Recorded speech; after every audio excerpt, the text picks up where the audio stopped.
എന്റെ ഭാര്യയെ ചതിച്ചിട്ടാ അവിടെ ആഘോഷം നടക്കുന്നേ.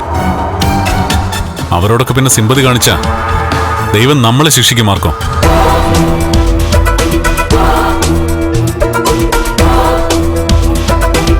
മഹാലക്ഷ്മിക്ക് ആദരാഞ്ജലികൾ.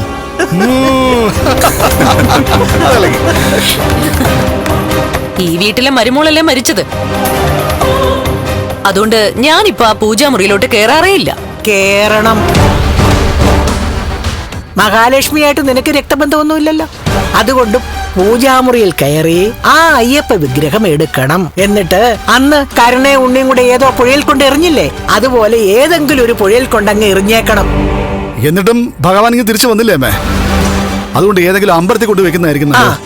എന്നാലും മതി. ശരി, ഞാനത് ഇന്ന് തന്നെ എടുത്തു മാറ്റിക്കോളാം.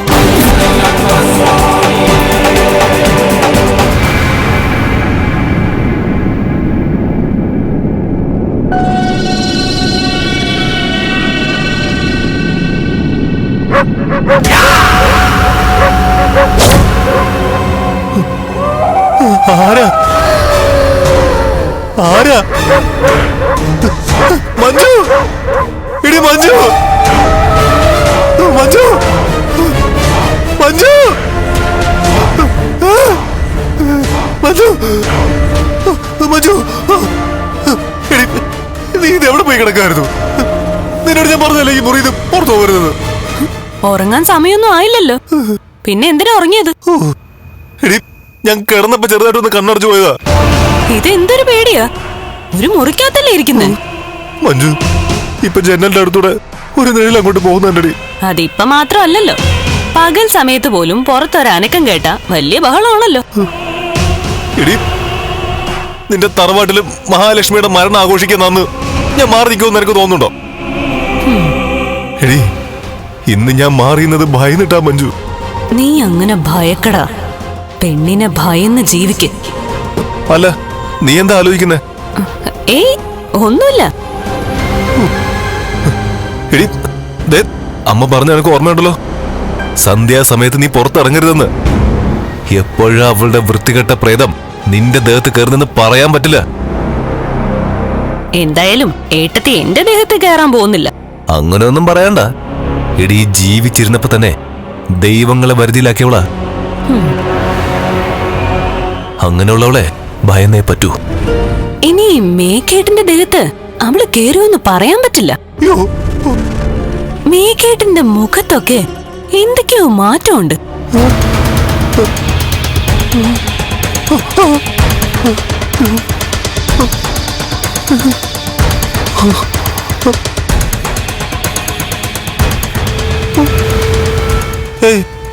എനിക്കൊരു മാറ്റമില്ല. അല്ല, എനിക്കങ്ങനെ തോന്നി. മഞ്ജു, നീ വെറുതെ മനുഷ്യനെ പേടിപ്പിക്കരുത് കേട്ടോ.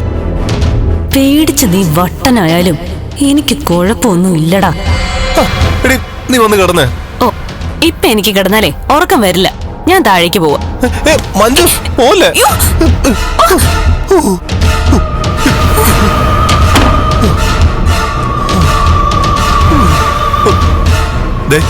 നീ ഇനി ഒരു കാരണവശാലും വാതിൽ തുറന്ന് പുറത്തിറങ്ങരുത്. എടി, ഇവിടെ എല്ലാവർക്കും ഉണ്ട് ചെറിയ പേടിയൊക്കെ. നിനക്കതില്ലാത്ത എന്തുകൊണ്ടാന്ന് എനിക്കിപ്പോ മനസ്സിലാവത്. എടി, നിനക്ക് ഉറക്കം വരുന്നില്ലെങ്കിൽ നീ ഈ മുറിയിൽ ഇരുന്നോ. പക്ഷെ നീ ഈ മുറി വിട്ടു പോവാൻ ഞാൻ സമ്മതിക്കില്ല. എന്നാ പിന്നെ മേഘേട്ടൻ കിടക്ക്. നീ ഇരി, ഞാൻ കിടക്കാം. ഇങ്ങനൊരു പേടിത്തം.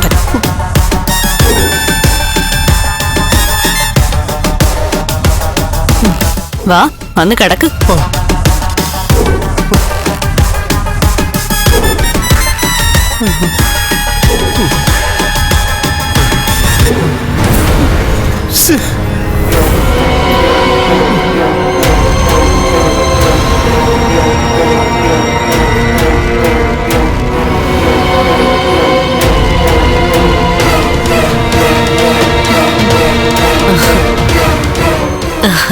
കറികളൊക്കെ നന്നായിട്ടുണ്ടോ അമ്മേ?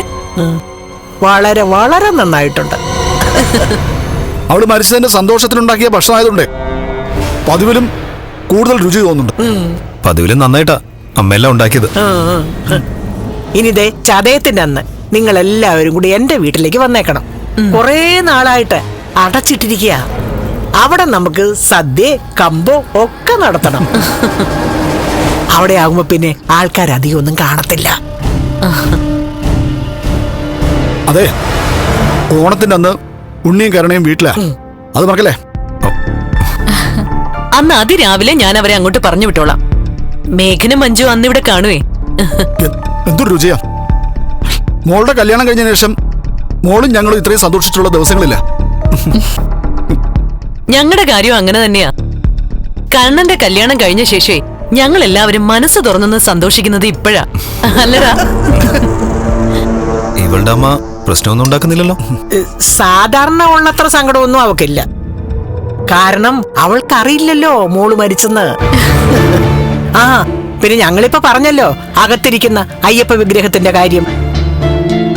അതുള്ളത് കൊണ്ട് അവൾക്കൊന്നും സംഭവിക്കത്തില്ലെന്നാണ് മോഹിനിയുടെ വിശ്വാസം. ആ ദുർഗേ, കഴിവതും ആ അയ്യപ്പ വിഗ്രഹം അവിടെ നിന്നെടുത്ത് മാറ്റണം കേട്ടോ. അവള് പ്രാർത്ഥിച്ച വിഗ്രഹ, പ്രാർത്ഥിച്ചൊന്നും മാത്രമല്ല, പ്രാർത്ഥിച്ച് ജീവൻ വെപ്പിച്ച ഭഗവാനാ അത്. അങ്ങനൊരു വിഗ്രഹം പൂജാമുറി ഇരിക്കുന്നതേ ഈ വീടിന് ഐശ്വര്യക്കേടാ. അത് ഞാൻ ചെയ്തോളാന്ന് പറഞ്ഞല്ലോ പ്രതാപ. ആ ആറ്റിലൊന്നും ഒഴുക്കുന്നില്ല. നേരത്തെ പറഞ്ഞതുപോലെ ഏതെങ്കിലും അമ്പലത്തിൽ കൊണ്ടുപോയിരുത്താം, അതാ നല്ലത്. പിന്നെ മേഘൻ മഹാലക്ഷ്മിയെ കണ്ടെന്ന് പറഞ്ഞപ്പോഴേ ഞാനും പ്രതാപനെ പോലെ തന്നെ കളിയാക്കിയിരുന്നു. അതിനുശേഷം ഇപ്പൊ ആലോചിച്ചപ്പോഴാ വേറൊരു സംഭവം ഓർമ്മയിൽ വന്നത്. കണ്ണന്റെ അച്ഛൻ അപകടത്തിൽ മരിച്ച ശേഷം ഇതുപോലെ എന്നും ഉറക്കത്തിന്ന് ഞെട്ടി ഉണരുമായിരുന്നു ഉവാമേട്ടൻ. കണ്ണന്റെ അച്ഛനെ സ്വപ്നം കണ്ടിട്ട്. എന്നുവെച്ചാ കണ്ണന്റെ അച്ഛനും വാമേട്ടനും വലിയ അടുപ്പമായിരുന്നു.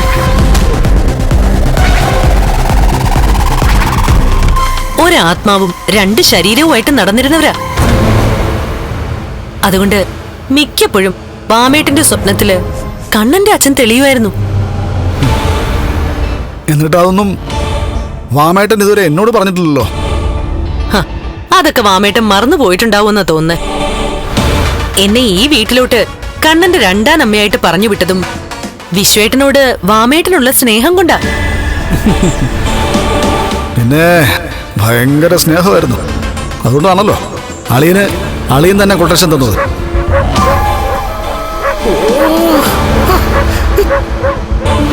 ഈ വീടിന് ചുറ്റും നായ്ക്കളാണല്ലോ. ഒരു വൃത്തികെട്ട കൂവല അതിന്റെ.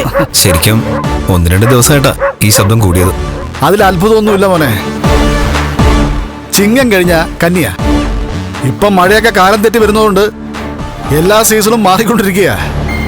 ചിങ്ങത്തിലെ തന്നെ നായ്ക്കള് ഓരിട്ട് തുടങ്ങും. അതെ, ഇവിടെ ഇരുന്ന് ലക്ഷ്മിയെ പറ്റി കൂടുതലൊന്നും പറയണ്ട.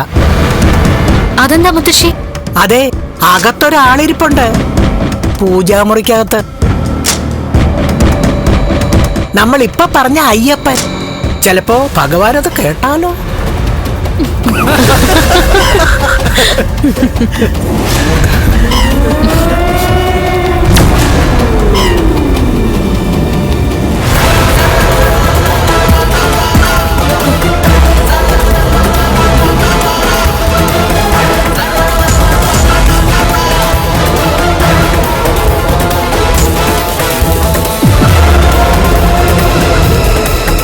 ഈശ്വര,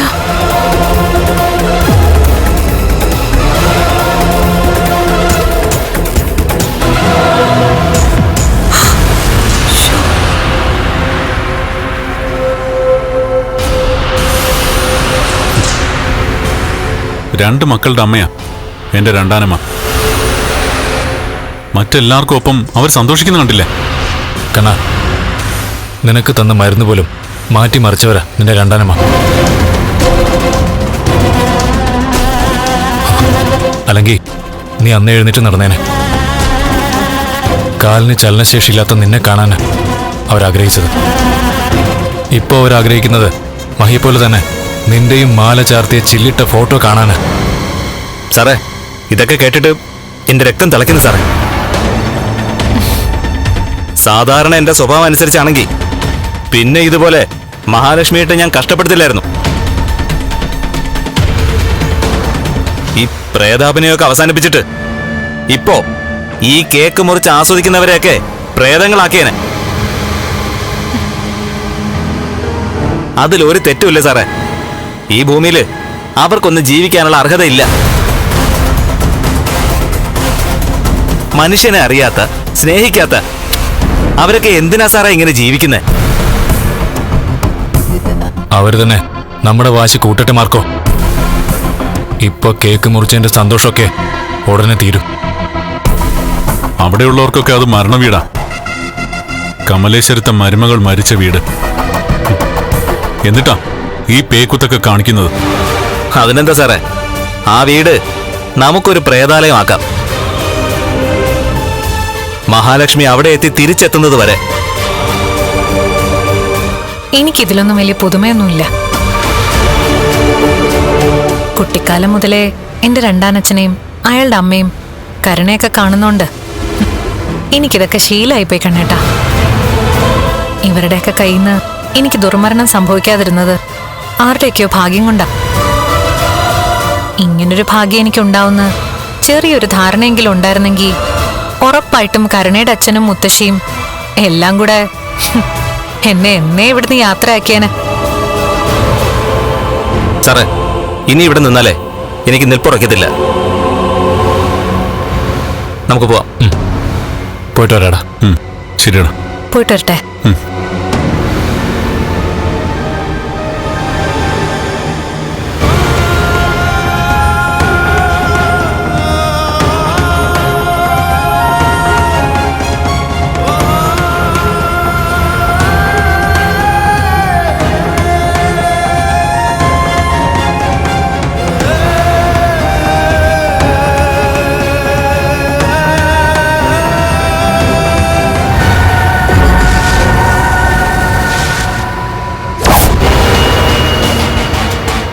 നമുക്ക് ഇറങ്ങാം.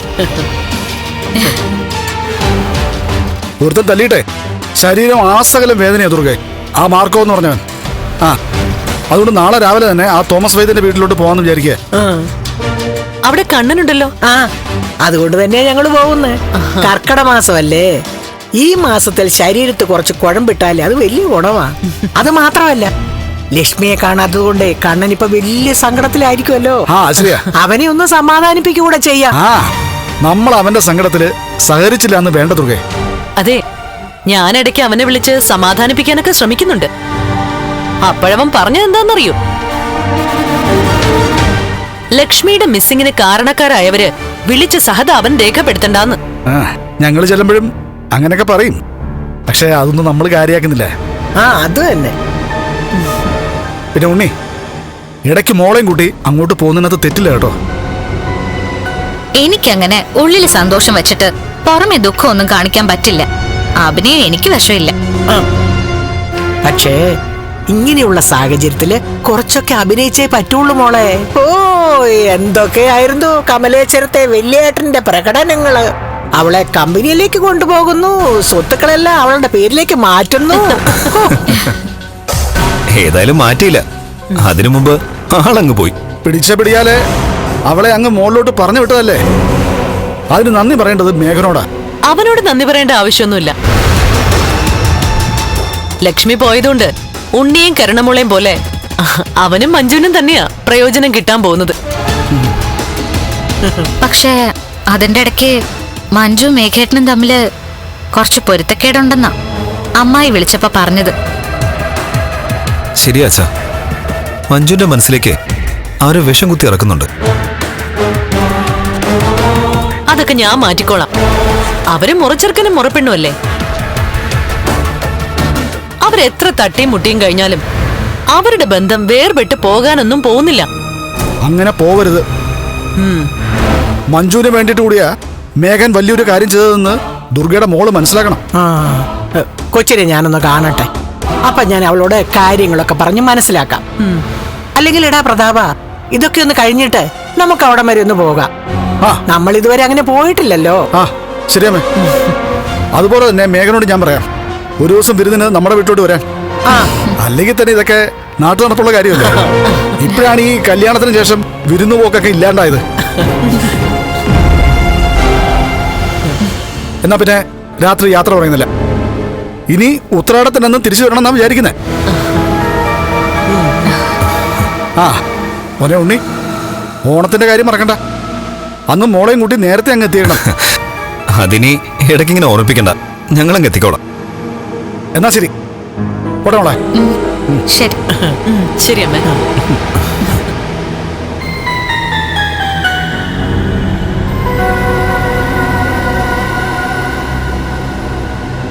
ആ ശരി എന്നാ. ആ മോളെ, പ്രേതവും ഭൂതവും ഒന്നുമില്ല, എന്നാലും വയറ്റിലൊരു കുഞ്ഞൊക്കെ ഉള്ളതല്ലേ.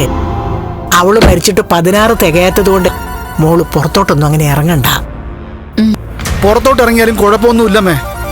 മനുഷ്യന് ചുമ്മാ പേടിപ്പിക്കില്ലേ? മരിച്ചവര് മരിച്ചു, ഇനി ആത്മാവുമില്ല, ഒരു മണ്ണാങ്കട്ടിയുമില്ല. മോള് ധൈര്യമായിട്ടിരിക്കേ. പോട്ടെ. പോയിട്ട് വരട്ടെ ഉണ്ണിക്കുട്ട. ശരി മുത്തശ്ശി.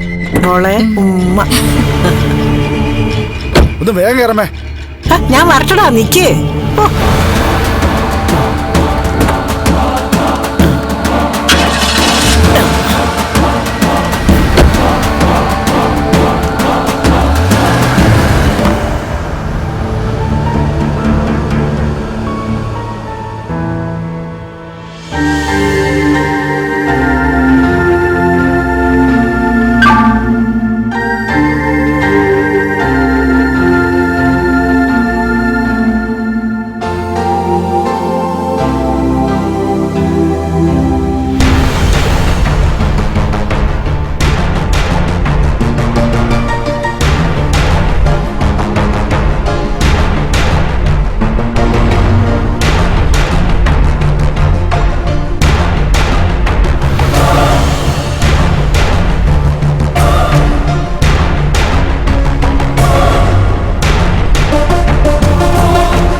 ആ ചായ കുടിക്ക. എടാ സാഗറെ, മറുപടി വല്ലതും വന്നോടാ? ഇല്ല, ഈ സമയത്ത് അയക്കണ്ടായിരുന്നു. അയച്ചതുകൊണ്ട് എന്താ കുഴപ്പം? ഇനിയിപ്പം അവളുടെ കെട്ടിയോ കണ്ടാലും അവനെന്താ പുണ്യാളനാണോ? ഒരു പെൺകുട്ടിയെ വിവാഹം കഴിച്ച് അതിലൊരു കൊച്ചുണ്ട്. അത് മാത്രമാണോ? നീ ഈ പറഞ്ഞതനുസരിച്ച് ഇനിയും ഇല്ലേ അവന്റെ ലിസ്റ്റിൽ മറ്റു പെൺകുട്ടികൾ? ഒരുപാടുണ്ട്. അങ്ങനെയുള്ളവൻ ആ മെസ്സേജ് കണ്ടാലും കുഴപ്പമൊന്നുമില്ല. എടാ സാഗറെ, നിന്റെ പ്രൊട്ടക്ഷൻ ഇപ്പൊ ഏറ്റെടുത്തിരിക്കുന്നത് മാർക്കോയാ. അതുകൊണ്ടേ ഇനി മേഘനാഥനൊന്നും നിന്റെ ദേഹത്ത് കൈവയ്ക്കില്ല. അതെനിക്കറിയാം. പക്ഷേ ഈ സമയത്ത് മെസ്സേജ് അയച്ചതുകൊണ്ട് അവൾ എന്നെ തെറ്റിദ്ധരിക്കൂ? നീ അവളെ വല്ലാതെ പ്രേമിക്കുന്നുണ്ടല്ലേ? നിന്റെ മുഖം കണ്ടാൽ അറിയാം. ഇതിനു മുമ്പ് പെൺകുട്ടികളെ പ്രേമിച്ചത് ആത്മാർത്ഥമായിട്ടല്ലായിരുന്നു. ഇതിപ്പോ അതുപോലെയല്ല. ഒരുപാട് ഒരുപാട് ഞാൻ മഞ്ജുവിനെ സ്നേഹിക്കുന്നുണ്ട്. എടാ, ഈ പെൺകുട്ടികളെ കുറിച്ച് ഞങ്ങളെക്കാൾ കൂടുതൽ നിനക്കറിയാലോ. അവളുമാരെ ആദ്യം ഒന്നും പ്രതികരിക്കില്ല. എങ്കിലും നീ അയച്ച മെസ്സേജും നിന്റെ സംസാരവും ഒക്കെ അവളുടെ മനസ്സിലുണ്ടാവും. അതെനിക്കറിയാം. അതിലാണ് എന്റെ പ്രതീക്ഷ.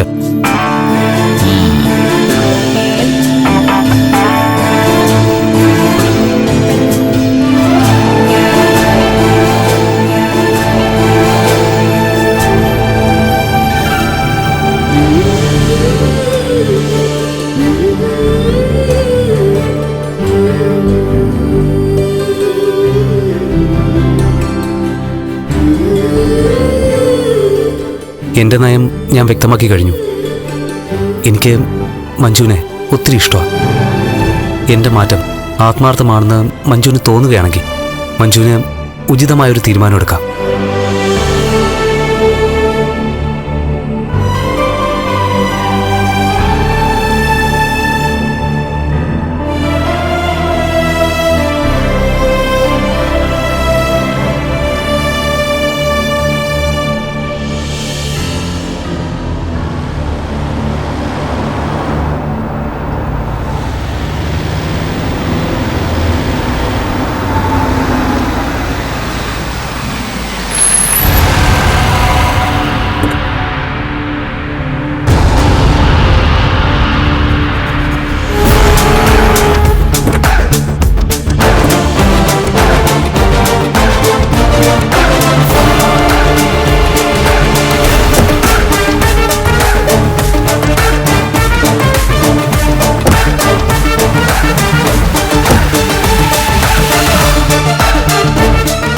ഇന്നെന്താ ഞാൻ ചെയ്യണ്ടേ?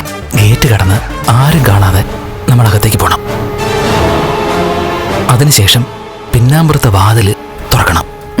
അതെങ്ങനെ പറ്റും? അതൊക്കെ ഞാൻ തുറന്നു തരാം. എനിക്ക് നല്ല പേടിയുണ്ട്. പേടിക്കേണ്ട ഒരു കാര്യമില്ല. മഹാലക്ഷ്മിയുടെ ആത്മാവ് ഇറങ്ങി നടക്കുന്നുണ്ടെന്ന് ഇന്നത്തോടെ എല്ലാവരും അങ്ങ് ഉറപ്പിക്കട്ടെ.